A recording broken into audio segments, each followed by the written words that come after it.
everyone, welcome to or welcome back to the channel. I'm T and this is my channel, Crumpus Tea and Sewing. So today I'm going to be doing a pattern review of the Simplicity 8413 View A. It's a slip dress. I'm also going to be giving you a review of this lovely fabric that you see here that was sponsored to me by Minerva Crafts. I'll make sure that I put the link to this fabric in the description box below. I'll also put information about the pattern in the description box below as well. So first, let's get started with the pattern. So the Simplicity 8413 pattern. Hold on, let me get that pattern. So it is this pattern right here that has 4 different variations. So there are 2 variations of a slip dress and 2 different variations of a kimono. So the slip dress and the kimono, really, it's just 2 different views. I'll tell you the differences between the 2, but really it's just 2 different views. So dress A is a mid-calf length slip dress that features a zipper in the back and 2 bust darts. It also features bias binding. So the binding will go around the front edge of the neck, the back of the neck, and also the armhole. And the binding for the armhole also is the same binding that you're going to be using for the straps as well. So it's just one and the same, just one long binding piece that covers the armhole and it wraps around to form a strap as well. So I'll tell you more about that. After you sew on the bias binding, the strap, you'll have a little bit left over here, and that is the strap, and it goes, you're supposed to take it to the back, and after you adjust it, you're supposed to stitch it in place like this. I don't think I like that. I feel like there has to be a neater way to do that.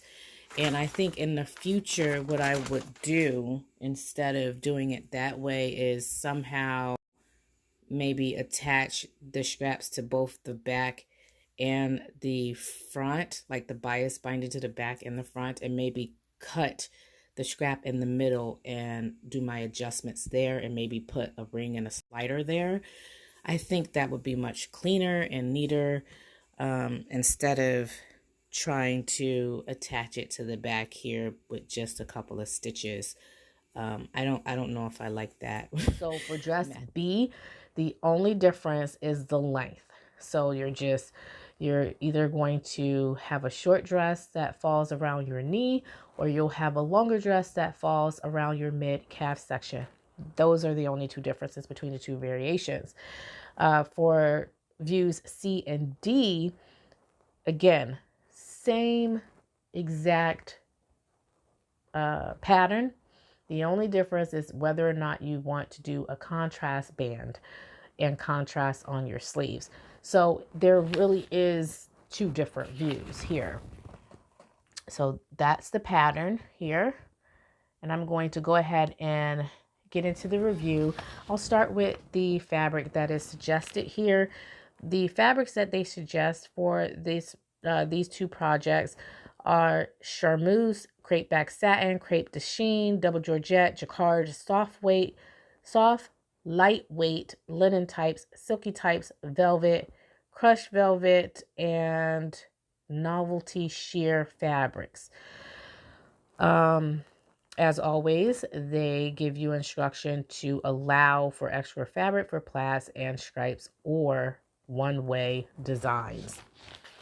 All right, so let's get into the review. So this, the dress, I did version A. So this is the dress that falls right around the mid-calf section. I didn't do any length alterations or any other alterations to the pattern except for one alteration, and I'll tell you about that in a few minutes. But the dress is, like I said, a longer dress that falls around the mid-calf section, and I'll make sure that I put pictures here so you can see the dress, the silhouette of the dress, as well as the length and all that good stuff. And the fabric that I chose is, like I said, a fabric that was sponsored to me by Minerva Craft. It is a crinkle satin fabric. So it's a crinkle crepe back satin fabric, and I really love the texture. I thought that I would have some troubles with the sheen of it because, you know, some satin materials can have a lot of shine. But when I saw this on the, so first of all, when you're looking at fabric online versus in person, you know, there's going to be a difference in how you perceive the fabric versus how your computer monitor is telling you what that information looks like. You know what I mean? So I was a little bit concerned when I first ordered the fabric because I didn't know what to expect from the fabric as far as the sheen of the fabric. But when I received it in the mail, I was really surprised that it doesn't have as much sheen as I had expected. And that's a good thing because for me, if a fabric has too much shine, sometimes it's hard to see the detail. It's hard to fall in love with the fabric for me. But for this one, it has just the right amount of shine. And one of the reasons why I say that is because, you know, when you're taking pictures of shiny fabrics, it's so hard to sometimes to get the fabric in the right light, you know what I mean? So that you can see the details of the garment. And that has not been the case here. I was able to, it didn't matter where I was standing at as far as in the light or whatever. And it was an overcast day anyway, but it didn't matter if I was standing in the shadows or if I was out in the open. The garment photographed the same, and I was really pleased with that part of the garment, the shine, the crinkle texture of it. That's another thing that I love about this fabric is that it has, instead of it having like a really slinky smooth finish, which I'm not opposed to having, by the way, it has both this textured feel to it as well as a really smooth and silky finish. And so I really like that because you're feeling two different things, and it's a really nice piece. It really is. The fact that it is a crinkle crepe back satin material, it holds up better in the machine than, say, for instance, just a satin material. So I really like that about the fabric as well. But let me get into the review of the pattern first and then tell you about the details of the fabric. So as I stated before, it has 4 different views. The view that I chose, view A, which is the longer dress, it has 5 pieces. And so those pieces include the front, the back, the front bias binding, the back bias binding, the armhole bias binding, which is also the strap bias binding as well. And that's it. It features a zipper that goes in the back, but that's the change that I made. I omitted the zipper, and instead of including the zipper, I just went up like a half a size or a little bit over a half a size. So instead of selecting a 14, I went up to almost a 16. And so for size 16, it's 41 inches for the bust, 38 inches for the waist, and 48 inches for the hips. And it is a little bit loose fitting in the hip area.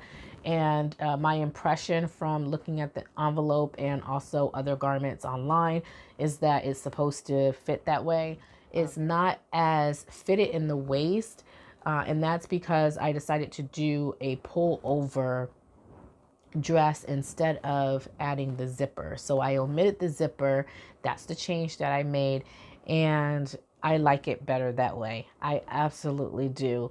And like I said, it's a little bit more looser fitting. And so the bust is 41 inches for the bust. It's 38 inches for the waist and 48 inches for the hips.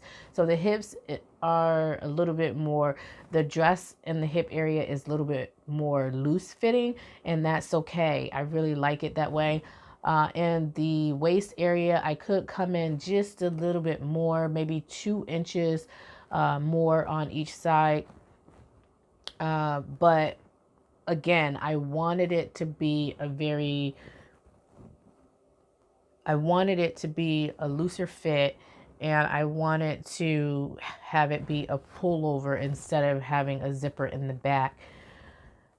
I didn't have any issues with the garment at all. Let me show you on my dress form what it looks like. Okay, so this is what it looks like on my dress form. As you can see, it has 2 bust darts. It's not lining up. It's not aligned correctly here. I just threw it on my dress form, but the bust darts are even on myself. So it has the 2 bust darts here. Here's your front bias binding band. And then, as I said before, there's an armhole binding as well that forms into a scrap. And that scrap stops at the back of the garment. And the back of the garment has a bias binding as well, going across the neck of the garment. And as you can see, it is somewhat loose fitting here in this area here. But again, keep in mind, this is on my dress form, so it does have quite a bit of room in the hips.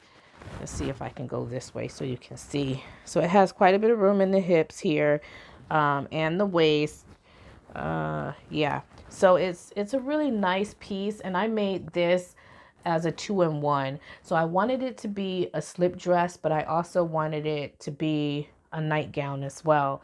So I could wear it outside, and I paired it with a mock turtleneck that I made back in November.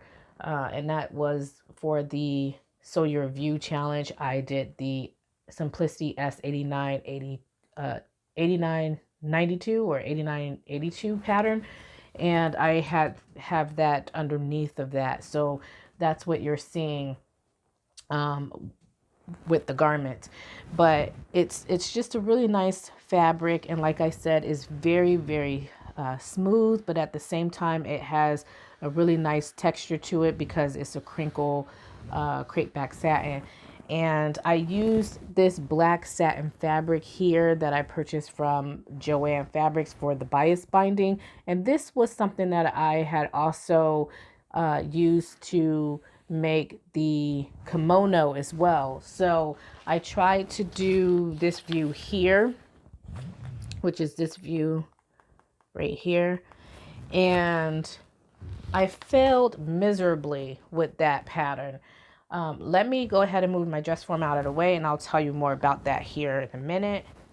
So in my attempt to make the kimono, I used the same fabric that I used for the bias binding of the neck for the slip dress, and it was just too overwhelming. Like it was too shiny. It was, everything that I was talking about in the beginning of the video. When you are dealing with satin fabrics, when it has like too much shine and you can't get them to photograph well because they have all that shine, and it was too overpowering, and it did not complement, in my opinion, it did not complement the slip dress very well. And so I intended to have the main body of the garment in the black satin, and then have the front band and the sleeve band in this contrast fabric here. Well, it just did not look all that great. And so I deconstructed that pattern. I used some of the fabric that you see here for the piece that I'm wearing now. So, and because I had a little bit of, I had maybe 2 yards left over, about a little over 2 yards left over. And so I had intended on making some PJs with those. But I ended up making this dress robe, and I used the It's So Easy pattern. It's A8581. And I made this pattern about 3 times before. I'll pop a few images here of the previous garments that I made with this pattern. And then I'll also pop a picture of this garment that I'm wearing now. So I did make a few alterations to this pattern this time, including shortening the duster so that I can make it into a dress robe. Let's see if I can stand up so you can see it. I'll step back as far as I can so you can see the length of the garment. And if you can see, it stops right here at my mid hip area. And I made it, it has a curve in the back. I made it, the hem, have a curved hem in the back. And so I made that change as well. But other than that, I didn't do anything else. I use bias binding. So the pattern tells you to flip the fabric inward and then top stitch it down. Instead of doing that, I just use bias binding. I had some satin fabric left over, and so I use bias binding to put on the inside of the fabric for my finishing for that. And then for the sleeves, I used the flounce sleeve, which is, I believe, view B, for the pattern, which I've always wanted to do, and I never had the opportunity to do because I never had enough fabric to do it. So I was able to do that, and primarily because I did not do the longer version of the duster. So again, I went into the project thinking that I wanted to have a 2-in-1. So I wanted this to be a duster, but also a dress robe. So here, let me sit back down so you can see my face. So yes, I went into the project thinking I wanted this to be a 2-in-1 as well. I wanted it to be a dress robe, but I also wanted it to be a duster so that I could wear it outside. And so I'm really pleased with both of these projects because I was able to achieve the look that I was going for both of these projects so that I could wear them both as nightgowns or nighties, as well as wear them outside. And so I was really pleased with how these garments turned out. And like I said, I didn't really do any other alterations to this garment except for shortening the hem and changing the hemline to have a curved hemline. So, but that's all that I did to this garment. And I'm really pleased, like I said, with how both these pieces turned out. And yeah, I hope to make another slip dress with this pattern. It was very easy, very straightforward. As far as the fabric goes, as I said before, I pretty much gave you my review of the fabric. It's a beautiful fabric. I love the fabric. I'll make sure that I put the link in the description box below so you could go over and check it out. It is a lightweight fabric, and because it's a lightweight specialty fabric, I would encourage you, if you were to use this fabric, to make sure that you use a sewing machine needle that complements this fabric, which would be like a 70-10 or something like that, 75 maybe, so that you don't tear, snag, or rip the fabric. Cold wash on a gentle cycle, air dry in your dryer, or hang it up to air dry will probably be the best. And to be honest with you, those are my care instructions for most of my handmade items, because I find that washing my handmade items on a gentle cycle and air drying them is the best way to go to preserve my garments so that they can last over time. So the longevity is there, you know what I mean? So that's usually what I do anyway. But that's just about it. So as far as recommendations, would I make this pattern again? Yes, definitely, both of them. The It's So Easy pattern, I already made. This is my 4th time making it. And the slip dress pattern is my 1st time making it, but I would definitely make it again.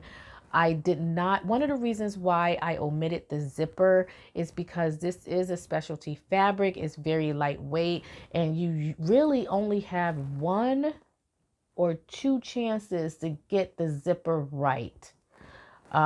Because with each chance, you risk ripping your fabric with specialty fabrics. And that's true of any fabric, but these fabrics are so delicate that you want to make sure that you take special care and special precautions when you're doing these. And so I'm the type of person who I usually get my zippers really good and really great, especially invisible zippers. However, sometimes it takes me 2 or 3 chances, and I did not want to risk that. So that's one of the reasons why I omitted the zipper. If I were to use a different type of fabric that isn't so delicate, you know, I think, does it, let's see. So it also calls for crepe back satin and jacquard. So for jacquards, depending on what type of jacquard, they are usually a little bit more heavier than this crinkle satin material here. Or even some crepe back satins as well usually have a more heavier weight. Now this one is very lightweight, so that's one of the reasons why I did not want to use a zipper on it. But in the future, I might try the garment with a zipper just to have a slimmer silhouette than I have here. Then, you know, you see with the pullover dress. But other than that, I really love the pattern, and I would definitely make it again. Would I recommend this pattern? Most definitely. I would recommend both of these patterns. Intermediate sewist, because you're working with specialty fabrics, and most beginners and advanced beginners are not working with these types of fabrics yet.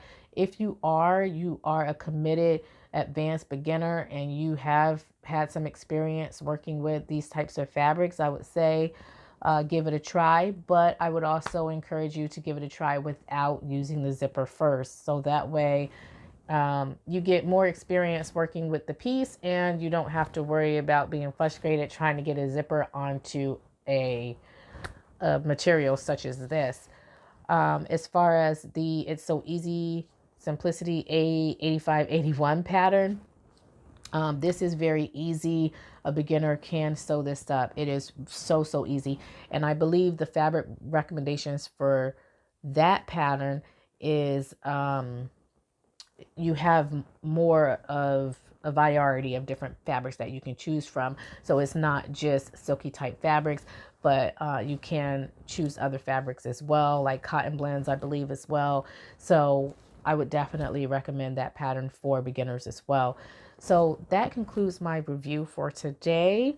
I hope that you enjoyed the review, and if you have any questions or comments, make sure that you leave them in the comment section below. Tell me which one of these makes you like the best. I'm hoping that you would say both of them. And if you have made these patterns before, let me know that as well. What was your experience like? Did you enjoy the pattern? Would you make the pattern again? All that good stuff. Leave all that in the comment section below. All right, I hope to talk to y'all soon. And until next time, stay creative, my friends.